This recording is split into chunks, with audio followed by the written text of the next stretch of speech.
Hello, guys. I am Shane Davis, 20-year comic book veteran. I'm here with Yanzi Lint, and today's the day we're talking about the failure of the MCU. We're getting into this, guys. It's coming around, making headlines. We've been talking about this.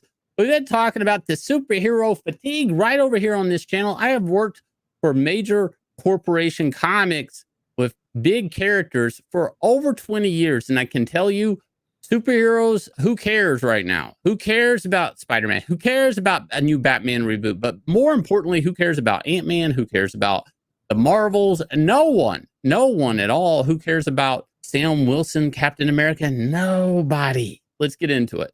So, first of all, I want to point out, I can't believe Variety is a Comicsgate website. Look at this. They are talking all these alt-right Comicsgate talking points about, oh, the MCU is going down, it's all collapsing, the MCU. I mean, look at this graphics. It is Captain Marvel leading the downward slide. Like, No. wow. All right, interesting. So, this is the line I want to focus on. Everyone at Marvel was reeling from a series of disappointments on screen, a legal scandal involving one of its biggest stars, and questions about the viability of the studio's ambitious strategies to extend the brand beyond movies into streaming. So a series of disappointments. We're talking about things like Ant-Man, and coming into this month, we have the Marvels movie, which is projected to make, if they're lucky, they will make just maybe under 100 million the first weekend, which is not good for a movie that costs 250 million in production costs. Who knows about marketing and all that. Yeah. And now they have this legal scandal involving one of the biggest stars, which is Jonathan Majors, who was introduced as the big bad for MCU Phase 4 and Phase 5. Now he will be comparable to Thanos in MCU Phase 2 and 3. So he's supposed to be like this big, huge villain that everyone rallies around, and they have a big, massive show-off by the end of Phase 5 or Phase 6, I guess. But he's unfortunately embroiled in some legal scandals, which we are not going to talk about because it's all a bunch of he said, she said at this point. You really want to jump to the conclusion of this kind of thing. And finally, ambitious strategy to extend the brand beyond movies into streaming. Yeah, we know how that worked out. There's this thing called Disney Plus, which in this household we have not subscribed to for years already. They basically decided, guys, wouldn't it be great if we take all these Marvel properties we own and make TV series of them with characters we really don't care about, and let's make bang. People come and subscribe to the service and they'll pay for it. So I was like, well, maybe they did with Loki and stuff. People sign up to watch Loki. That's hard to say because they were assigning Disney Plus to phone plans. So that is true. But who's going to sign up to watch Echo? Wait, is Echo even coming up? I don't think so. There's actually a lot of these series that are like Ironheart not going forward, X-Men 97 or something not going forward to my knowledge. So it's a lot. Now, Disney is trying to blame and say, oh, maybe it's just because of all this superhero fatigue that's happening. Unfortunately, their Wall Street analysts were saying the more you do, the tougher it is to maintain quality. They tried experimenting with breaking in some new characters like Shang-Chi and Eternals with mixed results.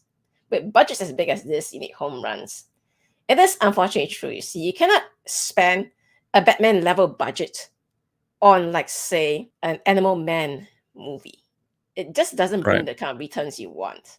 So that's one of the problems that Marvel is facing when they decide to say, yeah, let's do this big thing with the Eternals for Phase 4, and everyone will come and watch because they love Phase 2 and Phase 3, right? Nah, it doesn't actually work that way. It doesn't work like that. So one big problem, though, is that they're relying on their Kevin Feige figure, you know, the guy that's so-called they consider like the god behind the MCU success. They say his superpower, his genius, has always been in post-production and getting his hands on movies and making sure they are finished strongly. These days, he's spread thin. It's called No Shit Sherlock. Like, look at how many Disney Plus shows and movies that they're doing. They're rolling out, like 6-7 properties in a single year across multiple platforms. There's a lot of time to spend watching. And what used to be a strength of the MCU stuff, guys, is now kind of becoming a weakness because they've stretched the rubber band too much. It'll eventually break. And that's that, like, this intertwining continuity. So in my opinion, the addition of the Disney Plus stuff is just multiple hours of potentially bad shows that you have to watch to understand the next movie. And we're seeing this, it becomes baggage. And I'm actually going to say it's going to take a toll on the Brie Larson's Marvels movie.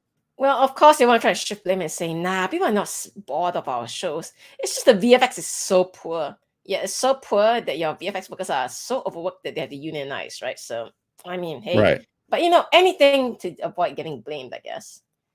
Well, a perfect storm And is a perfect storm. Like whether it's multiple factors, it's still the effects are the effects. well, but see, people want to talk and say superhero fatigue and stuff, but maybe it's not superhero fatigue. Maybe it's just a case of bad writing. So here they are talking about the Blade reboot. I believe we actually damn it announced at SDCC years ago, right? And I actually heard the roar of Hall H when people announced it. So anyway, Right. the project has gone through at least 5 writers, 2 directors, 1 shutdown 6 weeks before production.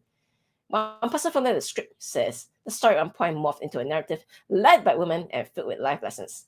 Blade was relegated to the 4th lead. I'm sorry, the movie is called Blade, right? Yeah. Marvel has introduced Blade's daughter. Obviously, she's going to explain about toxic masculinity and stuff like that. Whoa. But see, Blade is not like some kind of, title you carry through, like not like Robin or Green Lantern. So you're going to have a Blade movie, but it's not going to be about Blade. You see how stupid that is? But, I mean, hey, could. Blame it on superhero fatigue, I guess. Right. Blame the writers. And of course, in light of all these, what is Marvel going to do? Because after all, how dare we already have all these Comicsgate talking points talking about how poorly the MCU is doing?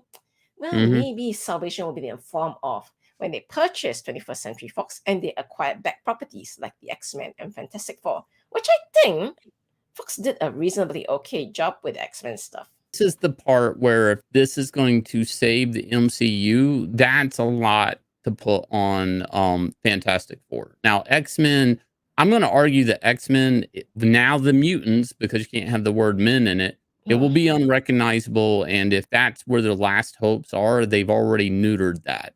No pun intended there. With Fantastic Four, though, look, I love Fantastic Four. I really don't think it's fair to put all the weight of saving the MCU on those characters.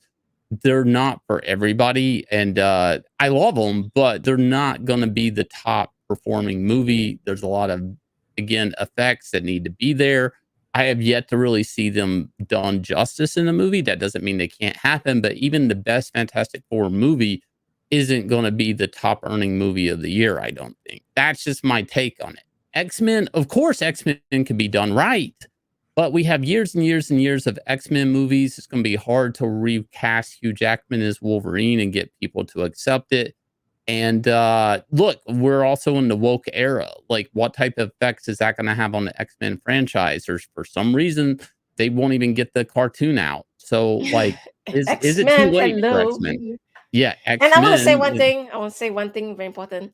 They're never ever going to beat those Quicksilver scenes. Never. Yeah, that is true.